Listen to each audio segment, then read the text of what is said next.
ஒரு சின்ன கிராமத்துல கதிரவன் அப்படின்னு ஒரு பையன் இருந்தான். அவனுக்கு ஓடுறதுனா ரொம்ப இஷ்டம். ஆனா ஒரு விபத்துல அவனோட ஒரு கால் பலமா அடிபட்டு கொஞ்சம் நொண்ட ஆரம்பிச்சான். டாக்டர் சொல்லிட்டாங்க, தம்பி, நீ இனிமே ஓடுறதெல்லாம் கனவுல கூட நினைக்காத, நிதானமா நடக்கிறதே பெரிய விஷயம்னு. ஊரே அவனை பார்த்து பரிதாபப்பட்டுச்சு. ஆனா கதிரவன் அதை ஏத்துக்கல. விதி என் காலை வேணா முடக்கலாம், ஆனா என் லட்சியத்தை இல்லன்னு முடிவு பண்ணான். தினமும் அதிகாலை 4 மணிக்கு எழுந்து மைதானத்துக்கு போவான். முதல்ல ஒரு அடி எடுத்து வைக்கவே அவனுக்கு நரம்பெல்லாம் வலிக்கும், வேர்க்கும், கண்ணுல தண்ணி வரும். ஊர்க்காரங்க சிரிச்சாங்க.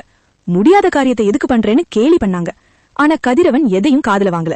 கால் வலிக்கும் போது குரலை நினைச்சுப்பான். மெதுவா நடந்தான், அப்புறம் வேகமா நடந்தான், அப்புறம் தத்தி தத்தி ஓட ஆரம்பிச்சான். ஒரு கட்டத்துல அந்த தழும்பே அவனோட பலமா மாறிடுச்சு. 5 வருஷம் கழிச்சு மாநில அளவிலான ஓட்டப்பந்தயம். எல்லாரும் ஆரோக்கியமான கால்களோட நிக்கிறாங்க. அங்க கதிரவனும் நின்னான். துப்பாக்கி சத்தம் கேட்டதும் எல்லாரும் ஓடினாங்க. கதிரவனோட கால ஆரம்பத்துல இடறிச்சு, ஆனா அவனோட மனசு ஓடுச்சு. பந்தயத்தோட முடிவுல எல்லாரையும் விட முதல்ல வந்து நின்னு கதிரவன் ஜெயிச்சான். அன்னைக்கு அவனை பார்த்து சிரிச்ச அதே ஊர் ஜனங்க இன்னைக்கு எழுந்து நின்னு கை தட்டுனாங்க.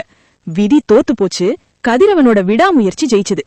இன்னைக்கு குறள், தெய்வத்தான் ஆகாத்தேனினும் முயற்சிதன் மெய் வருந்த கூலி தரும். அதாவது, கடவுளே கைவிட்டாலும் சரி, முடியாதுன்னு விதி தடுத்தாலும் சரி, ஒருத்தன் தன் உடம்பு வருந்த முயற்சி செஞ்சான்னா அந்த முயற்சிக்கு ஏத்த பலன் கண்டிப்பா கிடைக்கும்.